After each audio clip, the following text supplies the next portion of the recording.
Hello dear, अस्सलाम वालेकुम। तो आज आपका भाई दोबारा आपके सामने एक नई वीडियो में हाजिर है। जिस तरह के आप लोगों को पता है कि हम आजकल टेक्निकल एनालिसिस कर रहे हैं on base of your comments. तो हमें काफ़ी दिन से कमेंट्स आ रहे थे कि भैया जी लोटे केमिकल पे टेक्निकल एनालिसिस करें। इतने कमेंट्स लोटे केमिकल के आ रहे थे तो हमने सोचा है लोटे केमिकल पे टेक्निकल एनालिसिस कर ही देते हैं।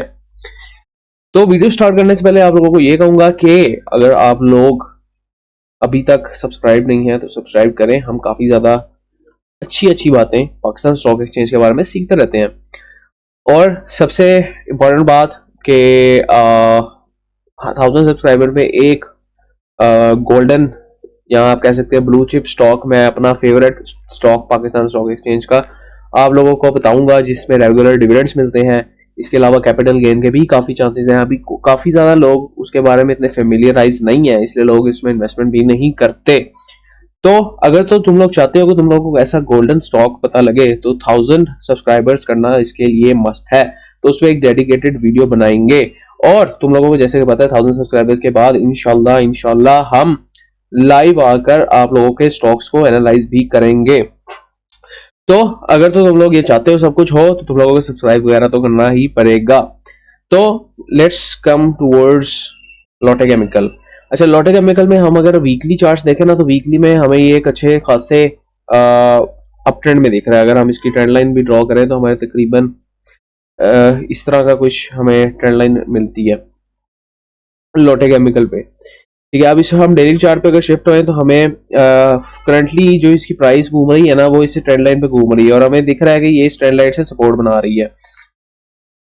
ये एक चीज हो गई हमारे पास। ठीक है, अब हम देखें तो इसने एक बड़ा बड़ा ना पुश लिया है मार्केट में। एक वीकली चार्ट पे अगर शिफ्ट करूं मैं तो हमें एक इसने काफी ज्यादा गेन दिया है। और वो गेन हमें दिया है 2022 मार्च से लेकर 2022 अगस्त तक। इसने तकरीबन हमें 156% का गेन दिया है। ठीक है, और अब 156% के सपोज आप देखें अगर मार्केट में 10,000 लोगों ने 16 लोटे केमिकल इस रेंज में उठाया हुआ है 14 रुपए पे और वो 35 रुपए पहुंच गया तो जाहिर सी बात है आप उसको बेचेंगे ना वो। तो इसलिए हमें ये रिट्रेसमेंट देखने को मिल रही है और ये हायर हाइज और हायर लोज वाली ही टेक्निक यहाँ पे भी काम कर रही है। जिस तरह का मैंने आपको बताया कि हायर हाइज हायर लोज बनाकर मार्केट नीचे ऊपर जाती है। ठीक है, तो ये हमें फिलहाल डाउन ट्रेंड में दिख रही है। इसके अलावा हम अगर अपना इंडिकेटर भी लगाएं सुपर ट्रेंड का तो सुपर ट्रेंड के इंडिकेटर भी हमें यही शो कर रहा है कि आपकी मार्केट भैया जी अभी जो है ना डाउन ट्रेंड में है। ठीक है, अब ये इंडिकेटर रिमूव करते हैं और इसके अलावा मजीद हम बातें देखते हैं इसमें हम क्या फिगर आउट कर सकते हैं मजीद इसमें। ठीक है, तो सबसे पहले हम ये देखते हैं कि ये जो यहाँ पे सपोर्ट ले रहा है ये क्या एक्चुअली जोन क्या है। ठीक है, तो यहाँ पे हमें दिख रहा है कि भाई ये एक इस तरह का जोन बन रहा था, यहाँ पे एक रेजिस्टेंस का जोन बन रहा था और यहाँ पे अगर हम देखें तो यहाँ पे हमारे पास एक ट्रायंगल की फॉर्मेशन भी दिख रही है। अगर ये हम इस अगर मैं आपको ये ड्रॉ करके दिखाऊं, ये एक रेंज जो इसमें जिसमें कंसोलिडेशन होती है और फिर मार्केट से शूट करता है। ठीक है, तो ये हमें एक ट्रायंगल की फॉर्मेशन भी दिख रही थी और इसका एक्सपेक्टेड टारगेट हमारे पास होता है कि ये ट्रेंड लाइन अगर हम यहाँ से यहाँ पे ड्रॉ करें ना तो इसका तकरीबन तकरीबन एक्सपेक्टेड टारगेट होता है कि ये इतना जाए। ठीक है, शूट करके, और तकरीबन उसने इतना ही कवर भी किया। ठीक है, तो ये हमारे पास एक टेक्निकल एनालिसिस था जो हमें देखने को मिला कि हमारी मार्केट ने किस तरह परफॉर्म किया। ये एक चीज होगी।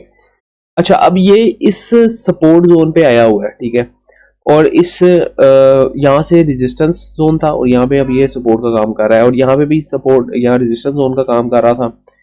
और अब देखने वाली चीज ये है कि इस सपोर्ट से अगर ये सपोर्ट को तोड़ता है नीचे जाता है तो ये किन पॉइंट्स पे जा सकता है और ये सपोर्ट को तोड़ेगा भी कि नहीं, ये भी एक देखने वाली चीज है। तो अगर हम देखें तो अगर इस सपोर्ट को तोड़ता है ना ये, तो हमारे पास सबसे इमीडिएट पॉइंट्स मैं आपको बता देता हूँ इमीडिएट पॉइंट्स क्या हो सकते हैं और इसकी बाइंग रेंजेस क्या हो सकती हैं। तो सबसे पहले हमारे पास बाइंग रेंज आती है 14 रुपए 13 पे। ठीक है, लेकिन अगर आप मतलब हर सपोर्ट हर पिवट पॉइंट्स को मद्देनजर रखें तो एक बाइंग रेंज 17 पे आती है, फिर दूसरी एक बड़ी ड्रॉप के बाद बाइंग रेंज 14.13 पे आती है, और फिर एक बाइंग रेंज हमारे पास 11.20 पे आती है, फिर एक बाइंग रेंज हमारे पास 8.64 पे आती है, और फिर लास्ट हमारे पास बाइंग रेंज एक आती है 5.83 पे।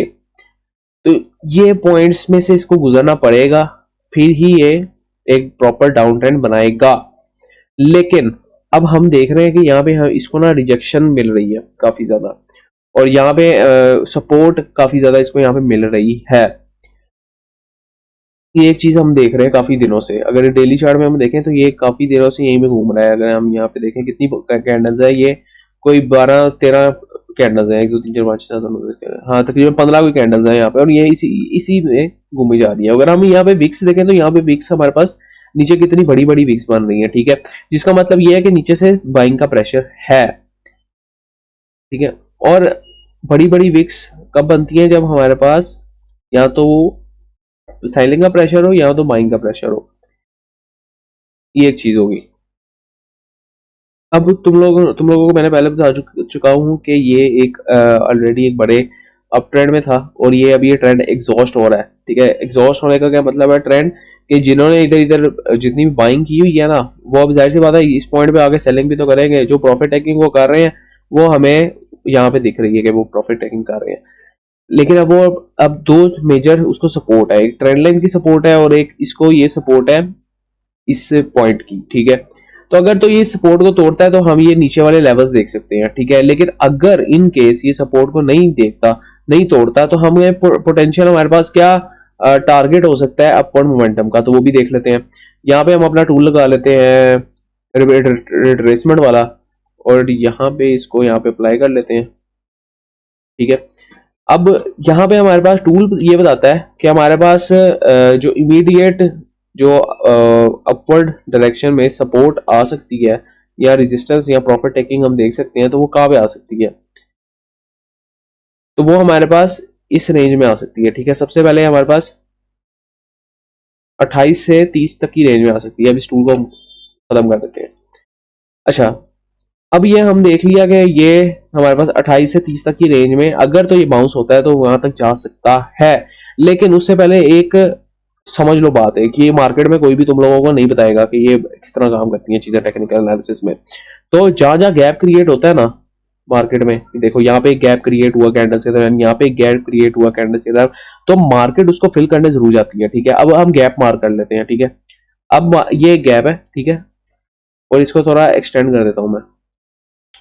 अब हमारे पास हिस्ट्री में ये गैप बना था, ठीक है। सपोज अब मैं गैप समझा रहा हूं तुम लोगों को कि गैप क्या होता है, ठीक है। अब सपोज ये गैप बनाया, गैप डाउन ओपनिंग हुई, ठीक है, मार्केट नीचे गई, लेकिन उस गैप को फिल करने के लिए दोबारा ऊपर आई, और फिल किया एक बड़ी कैंडल से फिल किया उसको, ठीक है। उसके ऊपर ही सपोर्ट, उस गैप को सपोर्ट बना के दोबारा नीचे चली गई, तो फिर दोबारा गैप डाउन ओपनिंग की, ठीक है, इसने कैंडल ने।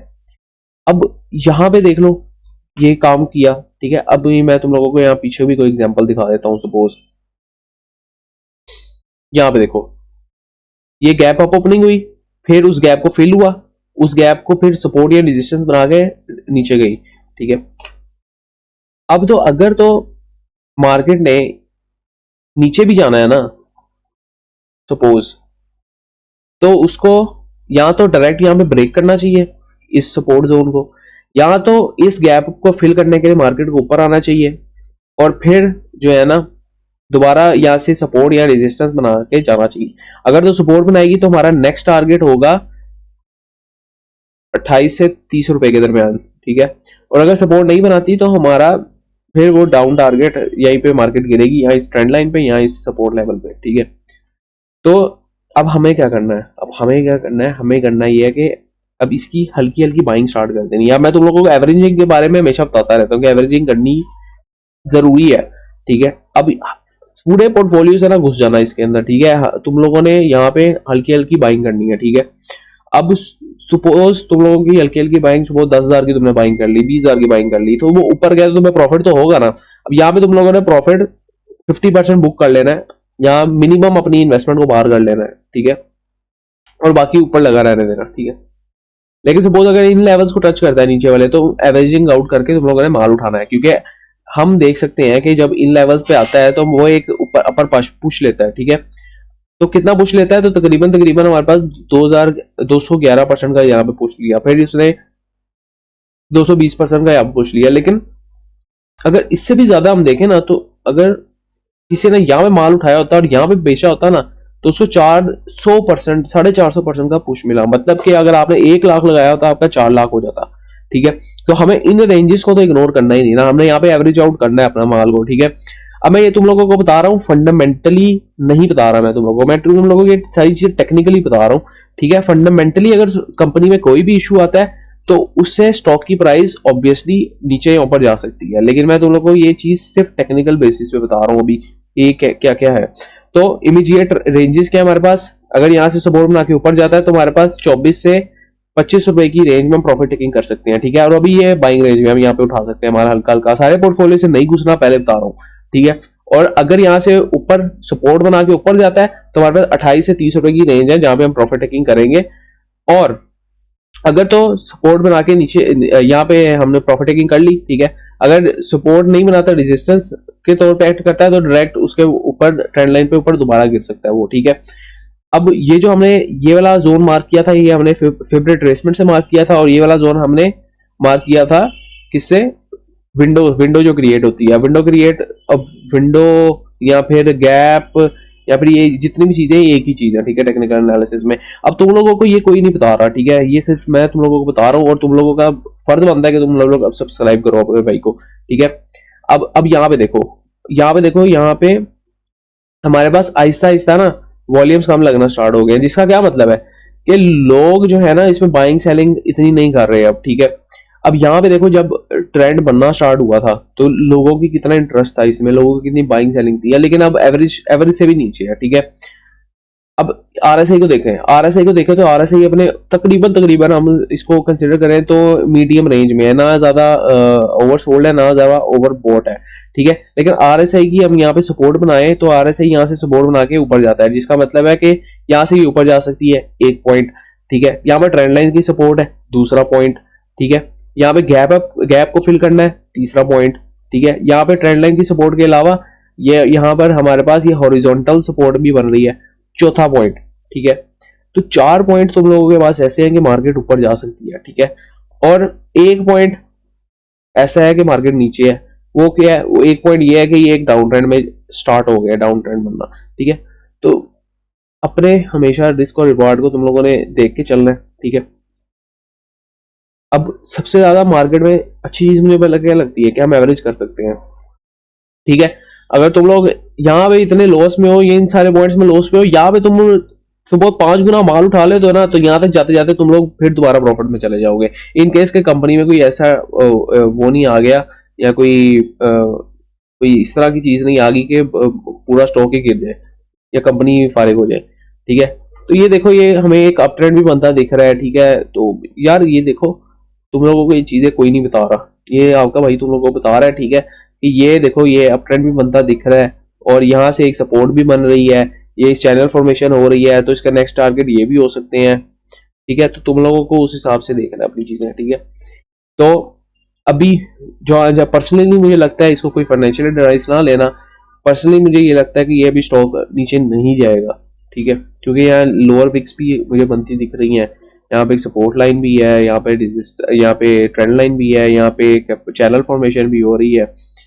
तो पर्सनली मुझे तो नहीं लग रहा कि ये नीचे जाएगा स्टॉक, ठीक है। और फंडामेंटली मैं कुछ नहीं कह सकता, फंडामेंटली अगर इसकी कोई भी इनकम स्टेटमेंट या इस तरह स्टेटमेंट्स में कोई हेरा फेरी हुई, या फिर कोई भी इसका वो कोई ईपीएस में चेंज हुआ है, तो वो उसके हिसाब से मैं कुछ नहीं कह सकता कि ये स्टॉक किधर जाएगा। तो अगर तो तुम लोगों को वीडियो पसंद आई है तो लाइक करो, सब्सक्राइब करो, नीचे अपने कमेंट में मेंशन करो, हम अपने सब्सक्राइबर्स के कमेंट्स की बेसिस पे ही स्क्रिप्ट्स को एनालाइज करते हैं। अगर तुम लोगों को पसंद आ रही हैं वीडियोस तो अपनी स्क्रिप्ट्स को भी मेंशन करो, इंशाल्लाह उस पर भी वीडियो बनाएंगे। नेक्स्ट वीडियो इंशाल्लाह मिलर ट्रैक्टर्स के टेक्निकल एनालिसिस पे होगी। नेक्स्ट टाइम के लिए भाई को इजाजत दीजिए, अल्लाह हाफिज।